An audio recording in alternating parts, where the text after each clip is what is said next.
Salut les amates! Et bienvenue à toutes et tous pour ce deuxième numéro des Cours Heureux. Largement l'embarras du choix cette fois, puisqu'on va passer de comédies dramatiques à des comédies de science-fiction, jusqu'à des comédies burlesques. Pour ceux qui suivent déjà la chaîne, vous noterez qu'il y a un petit peu de changement, et je peux vous dire que je suis quand même très content de ne plus avoir cette image de webcam dégueulasse. Oh, mais qu'est-ce que c'est ça, dis donc? Et vu qu'on a quand même pas mal de choses à voir, bah écoutez, on perd pas de temps, et tout de suite, le premier film.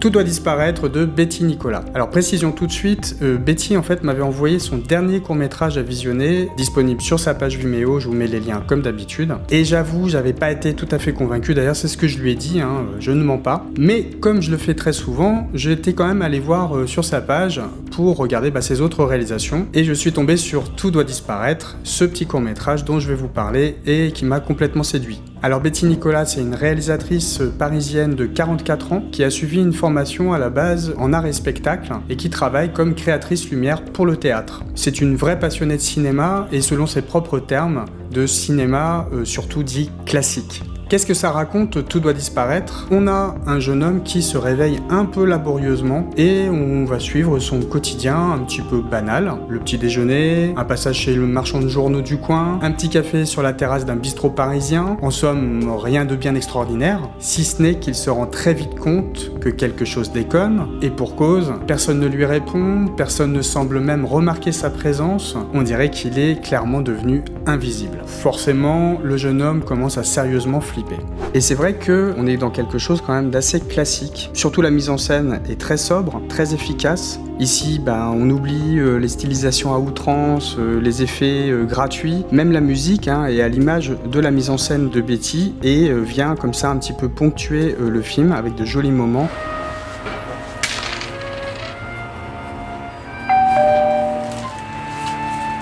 Et du fait de son caractère un peu à la quatrième dimension, donc un personnage assez commun qui se retrouve dans une situation avec des éléments fantastiques qui vont l'amener du coup à se dépasser, Betty en fait aurait très bien pu faire le choix d'en rajouter dans les effets visuels et sonores pour vraiment souligner le côté surnaturel, mais pas du tout. Elle préfère se concentrer vraiment sur son personnage principal, sur ce qu'il traverse humainement, quoi. Ce qui est quand même très appréciable, puisque, je sais pas pour vous, mais personnellement, je commence à être un petit peu saoulé par les films de genre qui, pour la moindre situation un petit peu étrange, un petit peu surnaturelle, tout de suite, on est bombardé d'effets spéciaux, d'effets sonores, tellement systématiques aujourd'hui que du coup, y a plus rien de surprenant. Moi, ça m'a fait penser à la première fois que j'ai vu Les Revenants, quand Campillo nous montrait comment raconter une histoire de mort qui revenait à la vie, sans faire une énième histoire de zombies, mais simplement pour traiter un peu plus philosophiquement de la mort, du deuil,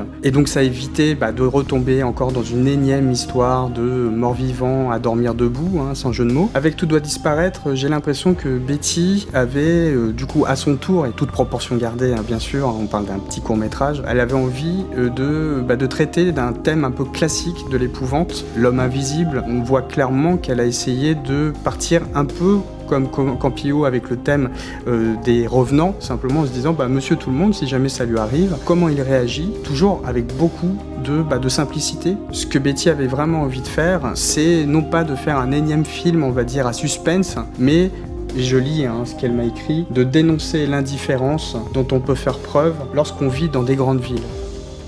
Tout est dit. Alors qu'est-ce que j'ai apprécié personnellement dans ce court-métrage ?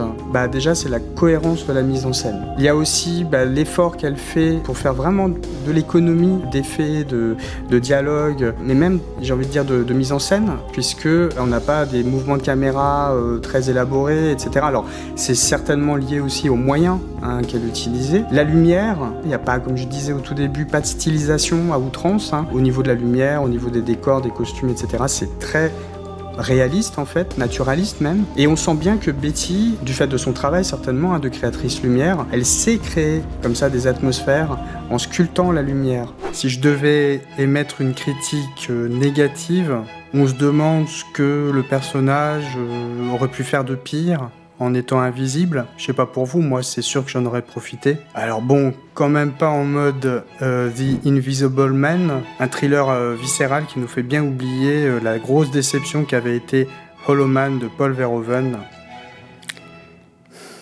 Tout doit disparaître est un premier film que je trouve honnête et qui, mine de rien, à travers un thème fantastique classique, nous parle du sentiment d'exclusion qu'on peut ressentir dans les grandes villes sur un ton réaliste, assez inattendu et bienvenu. Et je profite de cette conclusion, pour saluer au passage des copains techniciens découverts dans le générique. Élodie Laine, Sophie Bouteiller et Olivier Roux qui, la même année, avaient travaillé d'arrache-pied sur mon propre court-métrage. Alors, coucou les amis et encore merci à vous.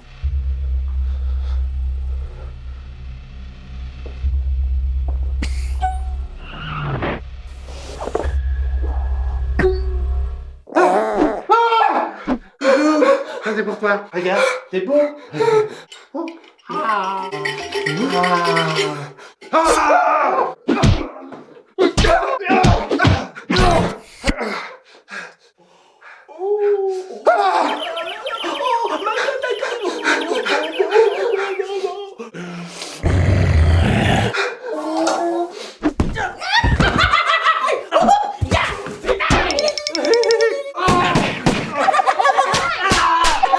Enclouné de Florent Bianchi. Donc Florent Bianchi, c'est un jeune réalisateur de 38 ans qui vit sur Rennes, qui est originaire du Finistère et qui est arrivé sur Rennes en 2004 pour ses études, puisqu'il a suivi une filière cinéma à l'ESRA. Ce qui ressort dans son parcours, en tout cas dans tout ce qu'il m'a écrit, c'est que c'est quelqu'un qui s'intéresse un peu à tout ce qui touche à l'art en général. Plus spécifiquement, ce qui l'intéresse, c'est de raconter des histoires teintées de fantastique et aussi d'humour absurde, voire carrément assez trash, comme vous pourrez le constater dans ce petit court-métrage sans prétention, réalisé surtout avec très peu de moyens. Alors qu'est-ce que ça raconte Enclouné ? On commence par des plans assez bien foutus en plongée sur des BD très célèbres, sur fond de commentateurs américains. Et tout de suite on voit pourquoi, puisque on découvre Donald Trump à la télé. Et puis un couple dans un lit dont le type se réveille. On entend des bruits bizarres à l'extérieur. Du coup le type va voir à sa fenêtre et là il découvre quoi ? Deux clowns en train de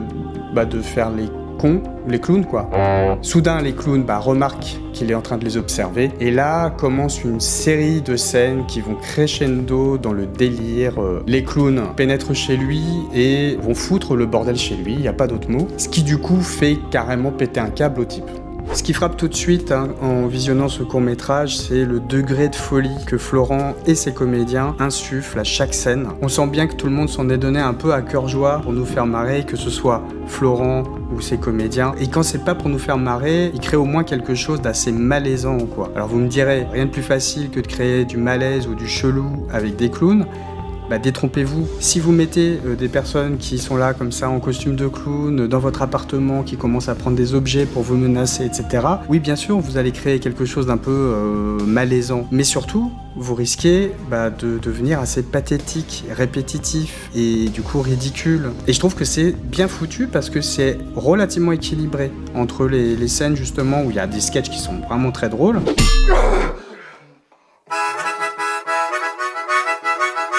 D'autres trucs qui sont un peu what the fuck, on ne sait pas trop où on va. Et en plus de ça, stylistiquement, ce qui fait froid dans le dos, c'est souligné par la photo aussi, qui est bleutée à l'extérieur. Bon après, le côté cartoon, c'est surtout le travail de Florent, entre les animations qu'il met, les effets sonores, etc. Le moindre gag est souligné comme ça par des boing, paf, pif, pouf, un peu en mode vieux Batman. Et en fait, c'est ça qui est carrément jouissif. Il faut savoir qu'il a écrit le script qui était sur une seule page en 2 heures, et que pour lui, le principal, c'était que ça reste le plus énergique, le plus dynamique possible. Ça a été fait clairement dans cette énergie-là. Alors pourquoi j'ai apprécié ce court-métrage ? Déjà parce qu'il est réussi, et qu'il fonctionne plutôt bien, à mon sens en tout cas. Je trouve que les plans sont très travaillés, et honnêtement, je sais pas comment il a réussi à faire, mais il y a un effet qui m'a complètement bluffé. Quand le personnage est tout seul et qu'il y a les clowns qui sont à l'extérieur, clairement les clowns se détachent du décor avec un effet flou sur le reste du décor. Alors je sais pas si c'est par des masques en post-production. Florent, tu me diras en commentaire comment tu as fait, parce que ça m'intéresse. Là, je me dois te parler un petit peu de Eddie Del Pino, qui fait un des clowns, parce que de toute façon, que ce soit lui ou André Laius, sont juste impeccables en tant que clown. Donc je sais pas si c'est un parcours qu'ils ont suivi comme ça, qui leur a permis, comme nombre de comédiens, de savoir faire les clowns. Là, je pense qu'ils sont beaucoup plus partis dans une forme de caricature. Mais ce qu'il faut savoir surtout, c'est que Eddie Del Pino, c'est grâce à lui, en fait, que j'ai pu regarder donc ce court-métrage et d'autres. Je vous invite à aller sur sa chaîne, je vous mets bien sûr le lien ici. C'est quelqu'un qui est extrêmement prolifique, talentueux. J'ai vu pas mal de ses courts-métrages et vraiment... Il est complètement dingue, ce Eddie Del Pino. Merci à lui, chaleureusement, et allez voir ce qu'il fait. Allez, si je devais citer un ou deux défauts, je dirais que les effets sonores sont peut-être un petit peu secs et qu'ils auraient peut-être mérité d'être un peu mieux intégrés dans le mixage final, avec une reverb par exemple, ce genre de choses. Et il y a aussi, la résolution du film qui manque peut-être d'un zeste de folie supplémentaire pour être raccord avec le reste. Mais bon, on va pas chipoter. Le rythme est excellent, certains gags sont juste hilarants, et je sens bien que cet enclowné a été réalisé avec beaucoup de passion et d'attention. Alors, chapeau les artistes.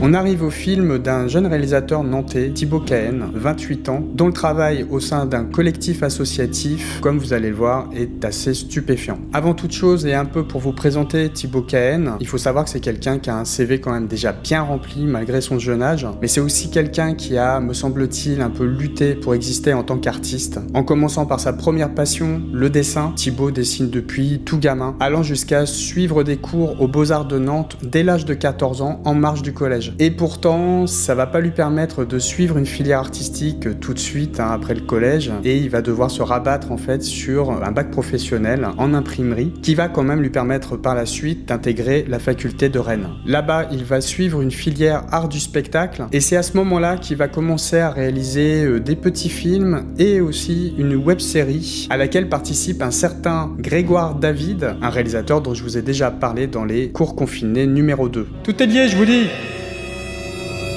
De retour à Nantes, Thibaut, qui ne connaît pas grand monde, va chercher à travailler le plus possible et même bénévolement. Bref, il cherche surtout à développer son réseau. C'est ce qui lui permet de réaliser en 2016 son premier court-métrage, Je suis un service, à l'occasion du Nikon Film Festival de mars 2016. Un film très court et diablement efficace que je vous propose, une fois n'est pas coutume, de regarder dans son intégralité, et on en reparle juste après.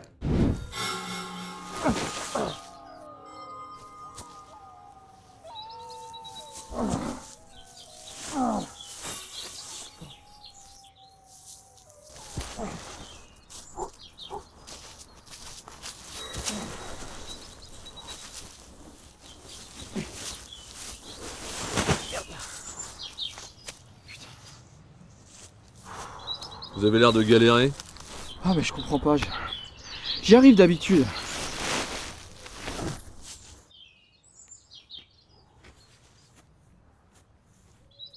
Vous faites ça souvent? Disons que ça me maintient en forme, ouais. Vous voulez de l'aide? Ah ouais, je vois bien parce qu'elle est lourde la salope.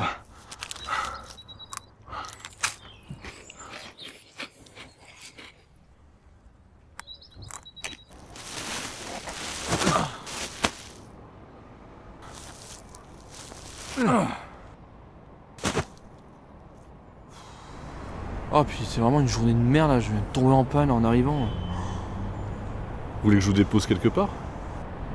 Ah bah ouais, tiens, carrément. Allez. Ok.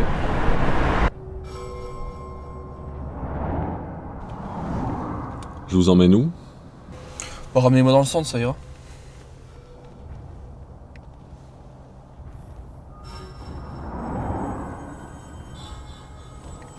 Vous pouvez passer la petite lumière par terre?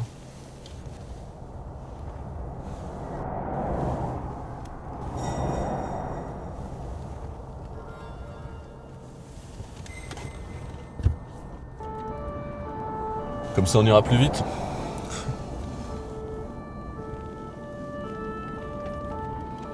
Faut que je vous parle de ma femme.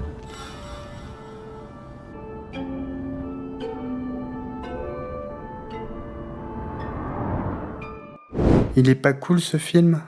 En regardant Je suis un service, je pense que tout le monde a la même réaction. On pense immédiatement à C'est arrivé près de chez vous. Et particulièrement, on pense à la scène où Benoît Poelvoorde balance un corps lesté depuis un pont. Là, on a exactement le même type de scène au début. Je pense que c'est pas du tout un hasard. Mais ce qui m'a tout de suite plu, et je pense que je suis pas le seul, c'est le ton de comédie qui est dû en fait à la désinvolture des personnages. Voilà, ils sont quand même en train de faire un truc assez horrible. Et puis on sent que voilà, ils sont en train de faire ça comme ils vont acheter du pain ou je sais pas, qui se débarrassent d'une carcasse de voiture. Bon, voilà, c'est juste un corps humain, mais c'est normal quoi. Aussi le fait qu'on arrive en plein milieu d'une action. Et ça j'aime beaucoup les films qui font ça. Bon, on débarque, il prend le corps et puis on se demande tout de suite qu'est-ce qui se passe, où est-ce qu'on va, etc. D'ailleurs une petite anecdote que me racontait Thibaut, comme ils ont tourné à l'arrache, évidemment, les passants dans le parc s'arrêtaient, comme la caméra elle est assez loin, peut-être qu'il y a des gens qui se sont posés des questions. Et puis bien sûr la scène de la voiture qui malgré une apparente rupture de ton vient bien apporter une conclusion assez acide, complètement raccord avec le début du film. Il faut savoir que c'est une scène qui a été tournée probablement en intérieur, en tout cas de façon complètement statique. C'est seulement des lumières qui font jouer comme ça sur les pare-brises et la carrosserie pour nous faire croire que la voiture avance, et il y a aussi des images qu'ils ont incrustées en post-production. Je trouve ça bien vu, je trouve ça bien foutu, surtout pour un premier film, donc bravo à Thibaut et à son équipe. Bon, vous voulez vraiment que je vous dise s'il y a quelque chose que je trouve pas terrible dans le film? Allez, comme pour un autre film dont je vais vous parler, à la rigueur, on pourrait dire qu'il est un peu court. Bon, après c'était le but de toute façon du concours, quoi. Je sais pas pour vous, mais personnellement ça m'a vraiment donné envie d'en voir plus. Et justement, plutôt que de m'éterniser sur les détails de la conception de ce court-métrage, je vous propose de passer à 2 autres réalisations de Thibaut que j'ai trouvé assez ouf, que ce soit par leur qualité artistique ou par leur ambition carrément démesurée.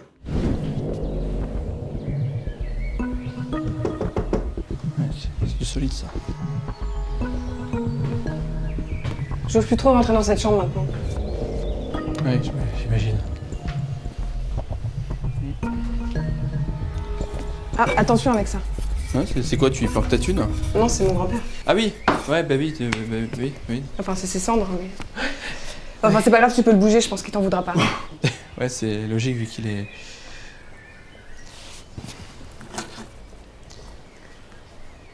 Le thé sur la plaque. Oui, et pas le contraire, hein. Parce que si jamais tu... Parce que moi j'ai connu un mec, il est... C'est comme une fois, ouais. The Last Shape, c'est une comédie horrifique de 25 minutes sortie début 2019 que j'ai découverte grâce à Fernand Ajagamel qui fait partie du collectif que j'ai évoqué au tout début et qui a travaillé sur les effets spéciaux de ce court-métrage assez dingue que je vais essayer de vous présenter aussi succinctement que possible parce qu'il y a vraiment beaucoup de choses à dire. Qu'est-ce que ça raconte? Le film commence par une séquence promotionnelle un peu bidon avec un chasseur de fantômes en mode VHS bien pourri qui vous présente son travail le plus sérieusement possible, mais qui fait un bide à chaque fois qu'il essaye de montrer comment fonctionnent ces instruments de détection de fantômes. On enchaîne avec la première vraie séquence du film, où on découvre l'équipe de chasseurs de fantômes, qui s'empresse de quitter une maison, où on a des vieux propriétaires qui leur courent après, tout contents parce que visiblement leur maison a été assainie, mais voilà, les chasseurs de fantômes rentrent dans leur R5, et puis ah oui, c'est bien, et ils se barrent. Là-dessus, une deuxième scène où on découvre un joli château et une jeune châtelaine qui entend des bruits bizarres. Et donc la châtelaine va monter à l'étage, de plus en plus flippée par ce qu'elle entend, et elle se retrouve nez à nez avec une entité démoniaque assez terrifiante. Et très bien foutue au passage. Bon, vous l'aurez compris, je pense, la suite du film, la châtelaine va faire appel à l'équipe de chasseurs de fantômes, qui bien évidemment confirme qu'ils sont juste une bande de losers, et en plus, en fait, leur objectif, c'est pas vraiment de détecter détecter et de chasser des fantômes, mais beaucoup plus, au final, d'arnaquer les gens et de se faire un maximum de blé. Tiens, je vais commencer par vous dire un petit peu ce qui me pose problème dans ce film. On peut dire que le ton, il est un peu inégal, puisqu'on passe sans arrêt de scènes plutôt horrifiques à des scènes plus loufoques, le ton étant burlesque, comme si le film en fait cherchait toujours un petit peu à s'équilibrer, mais il y parvient jamais vraiment quoi. En gros, c'est un peu comme si vous passiez sans arrêt de The Conjuring à Scary Movie.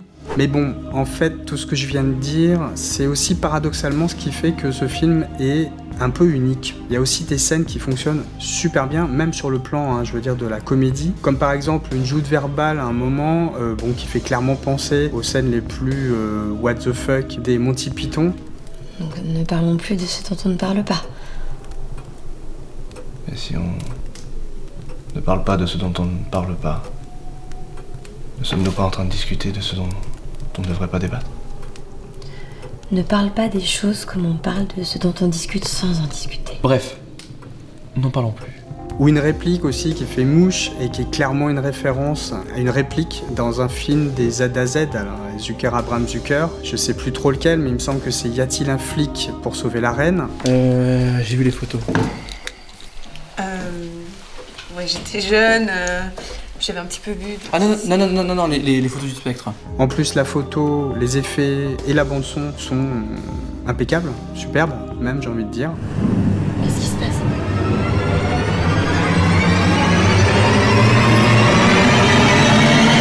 Et puis le décor, ce château incroyable, qu'ils ont vraiment eu beaucoup de chance de trouver. À la base, Thibault avait écrit un script de long métrage, mais de son propre aveu, et là je vais le citer, un long d'environ 1h25, ça ne se fait pas comme ça, surtout quand on ne vient pas de ce milieu. Il y avait une association au début du projet qui était prête à produire le film à hauteur de 36 000 €, mais en fait ça a capoté pour de mauvaises raisons, financières toujours. Et du coup c'est en s'adressant à une compagnie, la compagnie Joli Môme, que Thibault a pu réaliser ce court-métrage avec un budget de 12 000 € par financement participatif et aussi en autoproduction. Là où ça me touche, c'est que je sais que pour Thibault, ça a été une expérience très difficile, ce film, et que même il en garde un mauvais souvenir. Je trouve quand même que les qualités artistiques, humoristiques du court-métrage font clairement oublier les petits défauts qui sont de toute façon très normaux pour un premier film fait avec des moyens. Il y a un moment aussi où il faut voir l'effort et l'imagination qui a été déployé, et c'est là où je voulais en venir, c'est que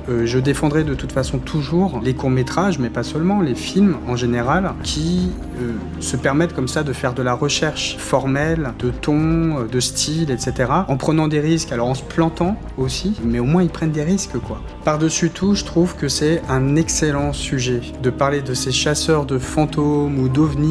Par ailleurs, on a un phénomène culturel, social, qui est assez inédit et que je trouve super intéressant. En résumé, on peut voir dans ce court-métrage une création, c'est vrai, assez hybride. Mais j'y vois surtout un film foisonnant d'idées, hyper ambitieux. Les effets spéciaux gérés par Fernand sont totalement bluffants, tout comme la photo, notamment dans les scènes de nuit où on découvre à un moment le château en vue aérienne, sur fond d'orage, en mode vieux film de série B. Alors, sans l'avoir anticipé, j'avoue m'être attaché à ces personnages d'éternels losers, à tel point que je me demande bien ce que Thibault avait imaginé pour la suite de leurs aventures.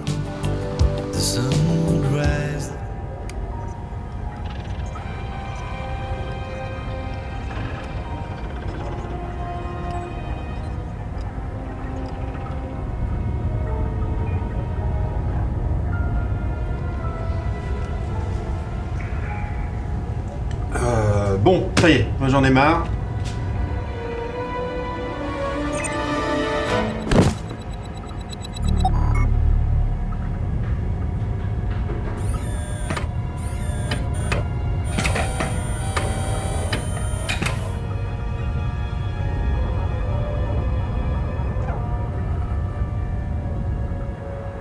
Café?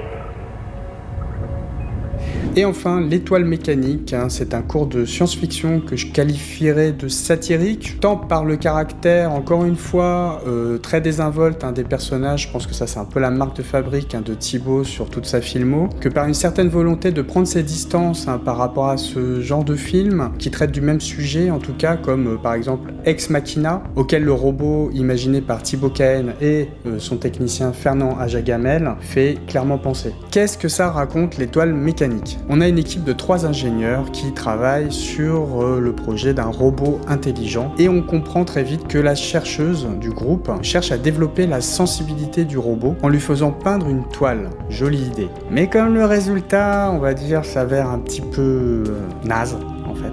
C'est naze. La chercheuse décide de télécharger sa conscience dans le cerveau du robot. L'étoile mécanique, c'est en fait l'adaptation d'un premier épisode de web-série développé par Olivier Le Petit, qui avait déjà travaillé avec Thibaut Cahen sur le court-métrage Je suis un service dont je vous ai parlé tout à l'heure. Parce que oui, toutes les réalisations de Thibaut depuis 2016 ont été faites dans le cadre d'un collectif de passionnés et de professionnels du cinéma, de l'audiovisuel. Un collectif qui s'appelle Mr Roger Film et qui compte dans ses rangs Yann Guinguenaud, dont je vous ai déjà parlé à l'occasion de ce numéro-là des cours confinés et aussi de ce numéro-là des cours heureux. Quand je vous dis que tout est lié, Oh, mais qu'est-ce que c'est ça?